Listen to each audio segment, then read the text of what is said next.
So, you guys have the presentation contents. It's this is the order that we'll go in. This is the most important stuff that you need to read and realize right here. This is the guts of what we do. They have a million different things as you'll see, and keeping this as 30,000 feet as possible. And I'll jump in and actually show you all these individual things too, and we'll go from there. I don't think we've met before. I'm Nils. Pleasure. Rest of you guys, you know, I have. So I don't know if you guys read my bio online. I threw it up on there, but basically how I got to doing this was I have a project. I work as a lifeguard, and I actually have my own computer business too, and I do a lot of technology stuff for them. And for years, I built this project program called the Junior Lifeguard Program, the registration system, where I would we registered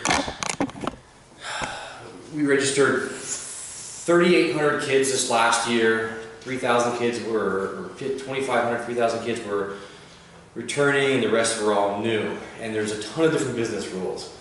And long story short, there was. I didn't do it in 2014, and there was a loss of infrastructure within the department. So they called me up, and I had to build the system within 2 weeks. And I evaluated many different things, and one of the reasons why I actually took this project on was because I went to the AWS seminar at the ColdFusion conference in 2014, and I went to what's his name's AWS thing. And I was like, well, this sounds doable. So that's how I started off with this idea, and I transformed the entire system from our own self-hosted system, had all the files, a database, copied it over to AWS, and off I went. So I added this little thing right here as we were talking, and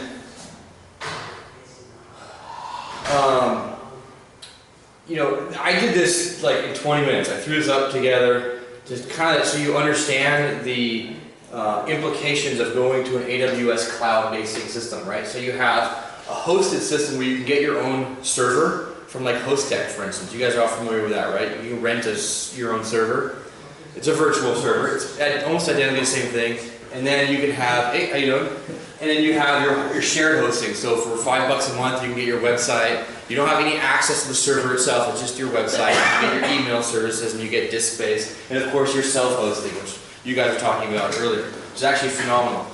And if you see really the differences between everything. And the biggest thing that I think you see here is the setup costs and the costs in the long run.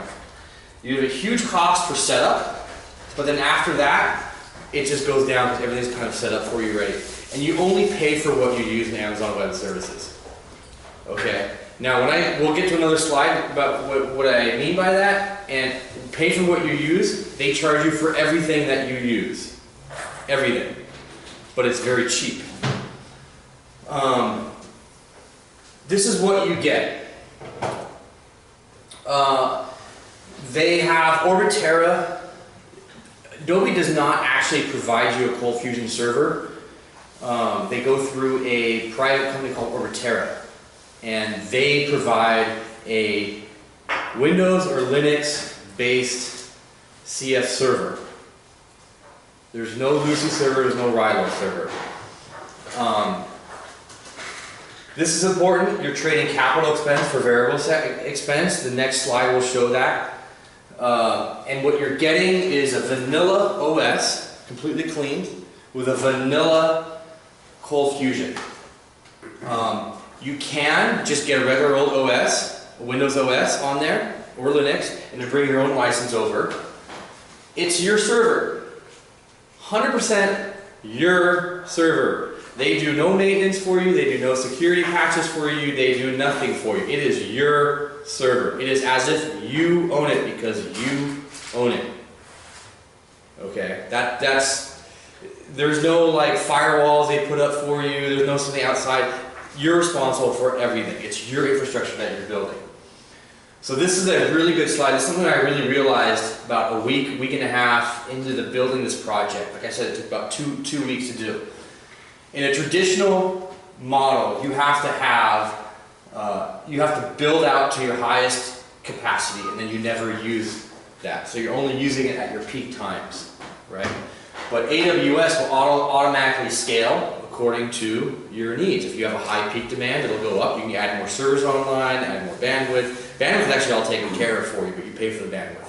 So it's variable. But if you guys are self-hosted, you have to pay for everything up front. So you have this massive infrastructure cost. Your needs have to catch up to that infrastructure cost. And then all of a sudden you've got to do another massive infrastructure cost. So it's this stepping thing. With AWS, it's this kind of up and down kind of flow pattern. Simple things to consider and think about. Regions. You'll see on that handout I gave you, regions are data centers. They have regions all over the United States, all over the world. They have one in Oregon, which is the one I use. They have one in Northern California, one in Virginia. East Coast, they have all these different areas, and they all have different pricing, and they all have different reasons. The one in Virginia is a federal-based one, so it concentrates on encryption and concentrates on more of a security, and it's way more expensive because of those things. Northern California it gives you a higher availability, it's more expensive. Oregon is one of the cheapest ones out there. Can I ask a question? Yeah. If you're saying that we own the server, we're responsible for security and all of that, Yeah. what would make the difference between the East Coast one where they focus on encryption and that? Great question. What would the difference be? So, encrypting your AMI or your Amazon machine image, right? So you get that level. Yeah, that level, the actual bit level of your server. Or of your database, your relational database services, or RDS services. RDS, you can get fully encrypted, 100% down to the bit level, or just to your backup level. You can choose wild, different smorgasbord of stuff. This is what you get charged for. You get charged for uptime by the minute. Some of the servers now, the Linux-based servers, they charge you by the second now. The data storage. Once you make an AMI, you can make copies of that AMI, and you can put them online within a couple minutes. And so if you want to push an update, but you're not quite sure, it's a production server, you're not quite sure if this update's going to foul up the server, you make a quick copy of it, you put it on storage, and then you make an update to your production server. Uh-oh, it fouled up. Cool, I'll just switch over to that other AMI, and I'll take the other AMI offline. Right, but if you're making that 20 gigs now, you're going to be paying for that backup.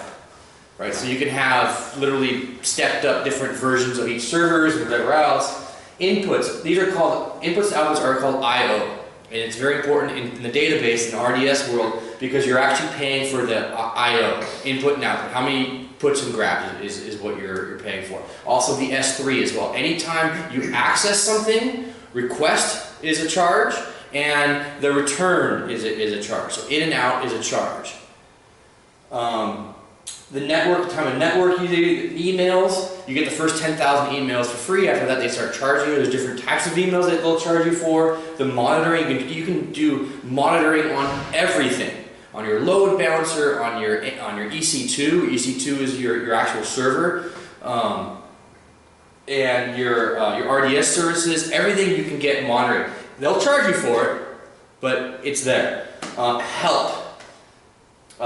We'll get to that in a minute, but basically any type of help, you're not paying for help, you're just paying for infrastructure and those services. If you want help, you call an Amazon support person and they'll charge you for it. Anything that you use. Okay, so imagine anything that you build in this system, you're going to get charged for it. It's all minimal cost though. This is funny because I put this together over a 2-week period. I did it with a buddy of mine, and I would have been able to do it by myself over the course of a 3 to 4 week period, but because I had him, we were able to do it in 2 weeks. We built the system, destroyed it, rebuilt it, and destroyed it, and then rebuilt it. And there's a lot of pitfalls we ran into because you're putting up an individual's, all these different pieces of the pie, and they don't tell you how to put these pieces of the pie together. So they'll have phenomenal documentation on a load balancer, what it does, how it works, how you deal with it, but then they'll forget to tell you how you integrate it with say, your VPC, and your RDS, and this and that. So that's something to think about. Here is some real-world stats that I had that we transferred. I just did really the first 3 months. April is the most important one. You'll see the bill for April that I did. 4,577 emails out. Domain queries, 50,000 domain queries. Anytime somebody queries for that domain, whether either in that session or the beginning or whatever, anytime there's a query, they keep track of that and they charge you for it. It transferred 8.9 gigs of traffic, 160,000 page views. All these things, think about this here for the month of April. And here is the domain queries. So for 57,000 queries, I paid 52 cents. Right? Okay. So think about that for a minute. Like in a normal hosting environment, you don't necessarily pay for it until you hit a certain threshold, then you pay for a lot more, right? So they do give you a certain number for free for a couple things. Or your hosted zone, they pay for every hosted zone is a domain name. So in my name, it was lacountyjgs.org. So this is the region, and they break your emails out into two separate factors. The first one is a regular send raw email, which is you get 10,000 emails for free once you have a verified email address. And a raw email, they charge you per X amount there. And there's a difference. There's two ways you can send email. I'm not sure exactly what raw email is versus non-raw email, but they broke it out. Here is the guts of what you're paying for the EC2. EC2 is your actual server, and so I paid for 720 hours worth. I paid $95, and I stored for the gigs per month in the Oregon region $1.92 for 20 gigs of stuff. And it also worked out, for that particular portion of this region, it worked out to $114. This is Orbiterra, and this is what they charge you per hour, and this is just for ColdFusion. An hourly charge just for ColdFusion per server. Okay? Now, this gets you Enterprise, ColdFusion Enterprise. It doesn't get you the standard version. So Enterprise is important because it's the full-blown version. It also gives you the ability to have, I went to the Adobe conferences last year, and they said you can actually copy over the ColdFusion directory into another directory, and then you can run that as a second instance on that same server. And so you have two instances of ColdFusion working on that server on the same server, or on one server. So, and you can connect the two so they can share sessions, share memory, and whatever else along the way. That's really cool, because I'll show you in a minute regarding the load balancer and how it auto-scales in groups. If you hit certain thresholds or alarms, it'll automatically spin up a new server for you. Here is the cost. They charge you by the hour, and they break down the software charges and the actual infrastructure charge. So infrastructure meaning CPU, disk space, memory. Right? And those are two separate charges. They put them together, and you get a 20% discount if you prepay it annually. This is for Windows, and this is for Linux. You can see there's a pretty significant difference between the two. I should say significant, but it's a pretty good difference. Over a course of a year, it's a pretty good difference between the two, because you got to pay for the Windows licensing. And again, you could build your own AMI using Lucy or Rilo, or bring your own CF serial number, but then you have to install a Java software package, and you have to configure the AMI to work on the AMI to work with ColdFusion on the AWS cloud system. And that's important to know because you can't just install ColdFusion and then away you go. And when you look on Amazon Web Services, you won't find ColdFusion listed anywhere. You'll find Java listed everywhere because it's Java. They list it under Java, not anything else. So this is your web hosting application. Route 53 is their DNS system, their global DNS system. CloudFront is their, their distributed. What do you call it? Distributed. So you have an image or a movie, and you want to distribute against to speed things up, right? Content delivery system, CDN, content delivery system, and this is CloudFront. Then you have to hit your Elastic Load Balancer. It hits your web server or servers, which is auto scaling, and then it hits your Elastic Load Balance. And then if you make a request for your application servers, and then it goes actually to the RDS services right here. So synchronization for database services. This is a really good overview. It's a great marketing overview. This is a better engineering standpoint. This is my favorite one because Route 53, you have right here your users, you have your internet gateway. I'll show you guys. You set up an internet gateway. Your S3 bucket, they like to set up because your S3 is your simple storage service. They're kind of for your static files. You have your load balancer. So your load balancer will go to just one instance or multiple instances.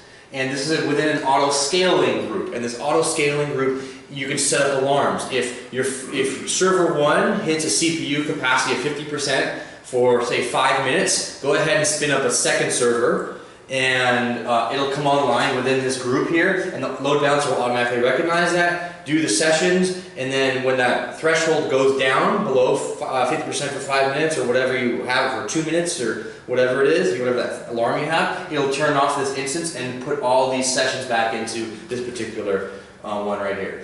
If you notice right here, these two will hit this database instance right here, individual one, and then there's a separate line here that goes to the second database instance. Now, obviously, if both of these servers were to hit two separate database servers, reading or writing would be an issue.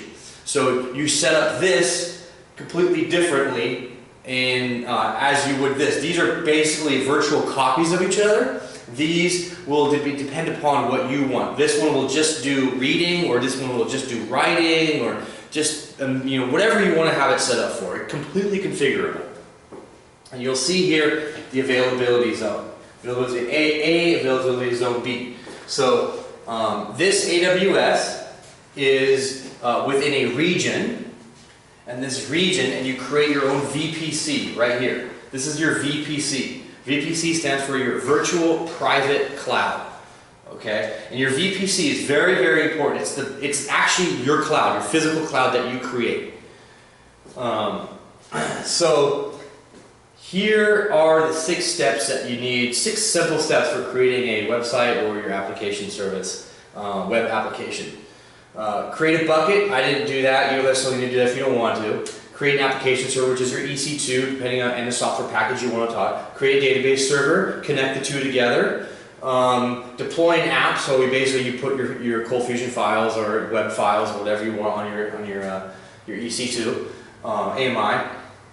And then you scale, load balance your web app. So you make a load balancer right here. You make this load balancer, and you put on alarms, or say if you want to have create different servers come up if certain things happen.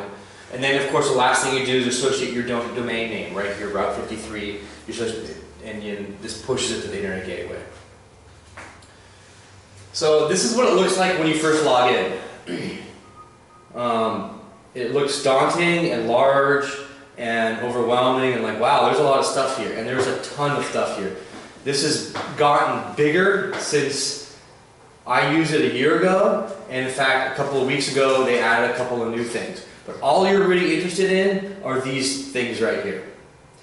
Your servers or your instances, your EC2 right here. Your database services right here. If you want to use their database service as well, you can use that. The networking, VPC, most important thing right here, and your Route 53 if you want to start using domain names. Performance metrics, so this is, you set up all your CloudWatch services, so you can monitor your internet gateway, your load balancer, your EC2, your RDS services, all those services. And of course, this is your application service, your email sending and receiving services, and cloud SQS and simple, actually this is push network service, SNS, all these kind of cool things. So these are all different little things that you can, that are specific to the web portion. So Route 53 is their DNS service. When I did it last year, they were not a domain registrar. Now they are a domain registrar. So you could register your domains with them and have everything in the cloud with them. If you have your domain name already, you just point your domain name to, or you put on your domain name on your NS record, wherever you're hosting it, you put Amazon Web Services, you put a couple of their DNS servers, and then it points over to their DNS servers, and it goes automatically to your internet gateway, and it goes through the system. Again, health checking, and what's cool is you can set these up for, hey, you know what, if I have somebody from Florida, I don't want them accessing my Oregon location, I want them accessing my Virginia location. And they have all these cool tools